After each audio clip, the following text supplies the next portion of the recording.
अस्सलाम वालेकुम प्यारे बच्चों, कैसे हो बेटा। आज हमारी next topic chapter number 4 P block से कंसर्न ग्रुप ट्रेंड से कंसर्न है।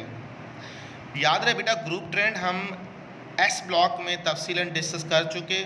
यहाँ पर हम तमाम ग्रुप ट्रेंड्स को डिस्कस नहीं करेंगे, सिर्फ दो इम्पॉर्टेंट ग्रुप ट्रेंड्स यहाँ पर डिस्कस करेंगे। जो नए भी हैं उनको हमने एस ब्लॉक में डिस्कस नहीं किया था, वो ही डिस्कस करेंगे।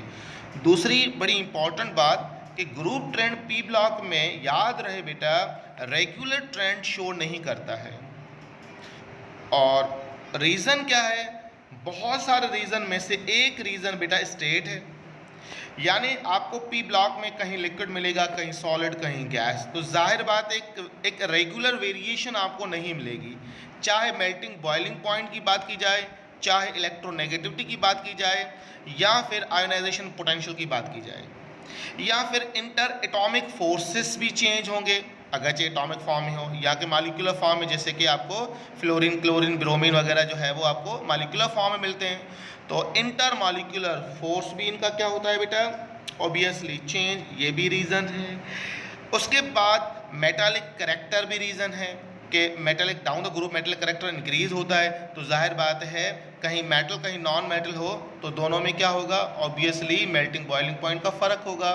उसके बाद थर्ड लास्ट जो है which is very very important बेटा, इनर पेयर इफेक्ट, जो हमारे सिंटेक्स में नहीं है, अलबत्ता इससे कंसर्न बहुत सारे सवाल आ सकते हैं, तो मैंने सोचा कि इनर पेयर इफेक्ट को भी आपको बताता चलूँ कि इनर पेयर इफेक्ट है क्या। तो बेटा इन वजूहात की वजह से, इन तमाम वजूहात की वजह से पी ब्लॉक का ट्रेंड रेगुलर नहीं है। तो अगर कोई स्टूडेंट्स बेटा कमेंट करे कि सर इसकी मेल्टिंग पॉइंट बहुत ज़्यादा, इसकी बहुत फिर कम हो गई, यानी कि अगर मैं जनरली बात करूं डाउन द ग्रुप इंक्रीज, जैसे कि एटॉमिक साइज है, डाउन द ग्रुप क्या होगा? जनरली इंक्रीज होगी। अब कहीं वेरिएशन शो कर रहा है तो इनमें से कोई एक फैक्टर यहाँ पे ज़रूर अप्लाई होगा। तो याद रहे, अगर एक वेरिएशन चल रही है सही, तो उसमें आपको ये देखना है कि कहीं ड्रास्टिक चेंज हो तो उन वैल्यूज़ को हाईलाइट करना है, बाकी वैल्यूज़ की स्टडी ना करें तभी खैर है। जनरली हम उसी ही रूल को फॉलो करेंगे, down the group increase, left right increase or decrease. जैसे मेल्टिंग पॉइंट बॉइलिंग पॉइंट के अलावा आयोनाइजेशन पोटेंशियल एनर्जी है, लेफ्ट राइट इंक्रीज होती है, टॉप टू बॉटम डिक्रीज होती है, तो यहाँ भी डिक्रीज होगी। अगर कहीं थोड़ी सी वेरिएशन शो कर रहा है तो बेटा उनमें इनमें से कोई एक फैक्टर ज़रूर अप्लाई होगा। तो हम तमाम पे एक एक डिस्कस करें तो शायद एक महीना हमें सिर्फ ग्रुप ट्रेंड समझाने में लग जाएगा। तो सिंटेक्स में एक बहुत अच्छी बात लिखी हुई है कि not regular trend in P block. तो पी ब्लॉक में रेगुलर ट्रेंड शो नहीं हुआ है, तो इसलिए हम भी यहाँ पर जनरली डिस्कस करेंगे। जो इंपॉर्टेंट ग्रुप ट्रेंड है बेटा, वो हमारे पास दो ही ग्रुप ट्रेंड है। एक है बेटा हमारे पास इलेक्ट्रोपॉजिटिविटी, इसका अपोजिट होता है इलेक्ट्रोनेगेटिविटी। इलेक्ट्रोनेगेटिविटी का बढ़ना, इलेक्ट्रोपॉजिटिविटी का कम होना। अब इलेक्ट्रोपॉजिटिविटी मीन्स अ मेटालिक करैक्टर, क्या बोलेंगे बेटा इसको? मेटालिक करैक्टर बोलेंगे। अब आपके जहन में सवाल होगा कि सर मेटालिक करैक्टर का मतलब क्या होता है? कि वो एलिमेंट जो इलेक्ट्रॉन क्विकली लूज करते हैं, हम कहते हैं वो अच्छे मेटल्स हैं, और जो देर पर मेटल्स इलेक्ट्रॉन लूज नहीं करते हैं हम उनको कहते हैं वीक मेटल हैं। तो मेटालिक करैक्टर को जांचने का पैरामीटर भी होना चाहिए कि ये अच्छा मेटल है या ये अच्छा मेटल है। अगर मैं आपसे कहूँ ए भी मेटल है, बी भी मेटल है, दोनों की कैपेसिटी क्या है? इलेक्ट्रॉन लॉस करने की कैपेसिटी है। अब ए अच्छा मेटल होगा या बी अच्छा मेटल होगा?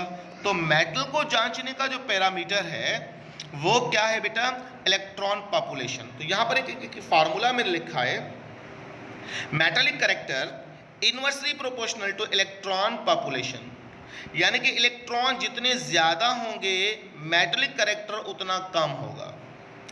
अब अगर मैं आपसे कहूँ Np5, Np4, Np3, अब N का वैल्यू अगर लेट सपोज सेम ही हो और मैं आपसे पूछ रहा हूँ कि किसका मेटल करैक्टर ज़्यादा होगा, तो जाहिर बात है जिसमें नंबर ऑफ इलेक्ट्रॉन्स कम होंगे उसका ही मेटल करैक्टर ज़्यादा होगा।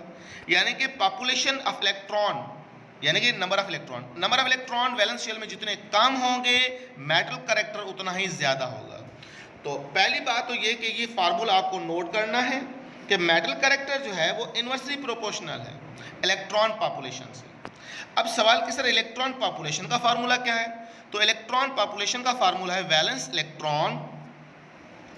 इलेक्ट्रॉन जो उसके आखिरी शेल में इलेक्ट्रॉन्स होंगे divide by valence shell capacity,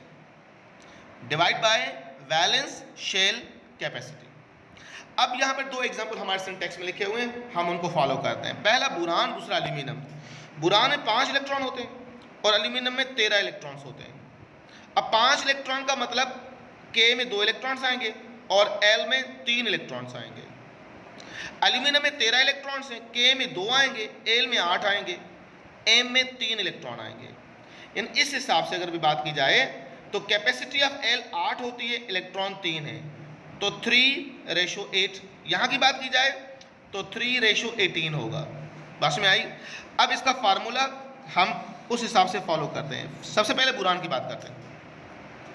बुरान में वैलेंस इलेक्ट्रॉन कितने बेटा? 3। वैलेंस इलेक्ट्रॉन कैपेसिटी कितनी है? 8। L की कैपेसिटी कितनी होती है बेटा? 8। तो जब तकसीम करेंगे तो जवाब आ रहा है बेटा 0.375। बात में आई? अब एल्यूमिनियम की तरफ आते हैं। एल्यूमिनियम की वैलेंस इलेक्ट्रॉन भी 3 ही है, अलबत्ता वैलेंस इलेक्ट्रॉन कैपेसिटी जो है वो M की 18 होती है, तो 3/18। तो इसका आंसर आ रहा है बेटा 0.166। अब मुझे बताओ इलेक्ट्रॉन पॉपुलेशन कहाँ ज़्यादा? इलेक्ट्रॉन पॉपुलेशन आपने कहा यहाँ ज़्यादा, 375 166 ऐसे कंसीडर कर ले। तो इलेक्ट्रॉन पॉपुलेशन किस में ज़्यादा? हमने कहा इलेक्ट्रॉन पॉपुलेशन बुरान में ज़्यादा। तो जैसा कि हम पढ़ चुके कि इलेक्ट्रॉन पॉपुलेशन जो है वो इन्वर्सली प्रोपोर्शनल है मेटलिक कैरेक्टर से। तो इसका मतलब अगर मैं दोनों में कंपेयर करूं किस में मेटल कैरेक्टर ज़्यादा होगा, तो आप बोलोगे एल्यूमिनियम का मेटल कैरेक्टर ज़्यादा होगा देन बोरान। वजह इलेक्ट्रॉन पॉपुलेशन। तो इलेक्ट्रॉन पॉपुलेशन बड़ा आसान फार्मूला है, आप खुद से भी जस्टिफाई कर सकते हैं, आप खुद से भी कैलकुलेट कर सकते हैं। Valence electron divide by valence shell capacity. तो आसानी से आप बता सकते हो कि किसका मेटल कैरेक्टर ज़्यादा होगा या किसका मेटल कैरेक्टर कम होगा। अगर ये रैंडमली एलिमेंट्स आए तो उसके लिए यही फार्मूला है। अगर ग्रुप वाइज आ जाए तो बेटा बेस्ट आंसर क्या होगा? याद रहे from top to bottom metal character बढ़ता है, जैसे हम एस ब्लॉक में डिस्कस कर चुके, लिथियम, सोडियम, पोटाशियम। अब मेटल कैरेक्टर किसका ज़्यादा? आप बोलोगे पोटाशियम का मेटल कैरेक्टर ज़्यादा होगा। क्यों? डाउन द ग्रुप याद रहे शेल बढ़ रहा है और इलेक्ट्रॉन तो सेम ही है। जैसे मैं आपसे कहूँ यहाँ पर एक इलेक्ट्रॉन वैलेंस शेल में होगा, यहाँ भी एक, यहाँ भी एक, तो इसमें वैलेंस इलेक्ट्रॉन आपको पता है कैपेसिटी 2 यानी कि 1/8 होगा। बात में आई? यहाँ पर 1/K LM 18 होगा, यहाँ पर 1/32 होगा। बात में आई? नंबर ऑफ शेल जो है डाउन द ग्रुप क्या हो रहा है? इंक्रीज हो रहा है। तो इसका मतलब होगा इलेक्ट्रॉन पॉपुलेशन यहाँ पर क्या होगी? ऑब्वियसली कम होगी। इलेक्ट्रॉन पॉपुलेशन जितनी कम मेटल कैरेक्टर उतना ही ज़्यादा। यानी एक ग्रुप के अंदर ये सवाल आ जाए फिर तो बड़ा आसान है, आप आसानी से अटेम्प्ट कर सकते हो।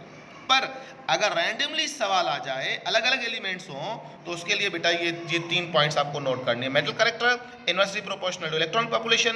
इलेक्ट्रॉन पॉपुलेशन का फार्मूला है valence electron divide by valence shell capacity. इस हिसाब से फार्मूला करेंगे। अब जिसकी इलेक्ट्रॉन पॉपुलेशन ज़्यादा होगी मेटल कैरेक्टर उसका कम होगा। तो ये आप आसानी से ये सवाल एंट्री में आए तो आसानी से आप अटेम्प्ट कर सकते हो कि किस एलिमेंट का मेटल कैरेक्टर ज़्यादा होता है। मेटल कैरेक्टर का मतलब मेटल कितना अच्छा है। और कैसे पता चलता है? जितना इलेक्ट्रॉन क्विकली कोई एलिमेंट लूज करता है वो ही अच्छा मेटल कहलाता है। आई होप ये आसान ट्रेंड आपको समझ में आया होगा। नेक्स्ट हमारा ट्रेंड है बेटा जो हम डिस्कस करेंगे इनर पेयर इफेक्ट। अलबत्ता हमारे सिंटेक्स में नहीं है पर बहुत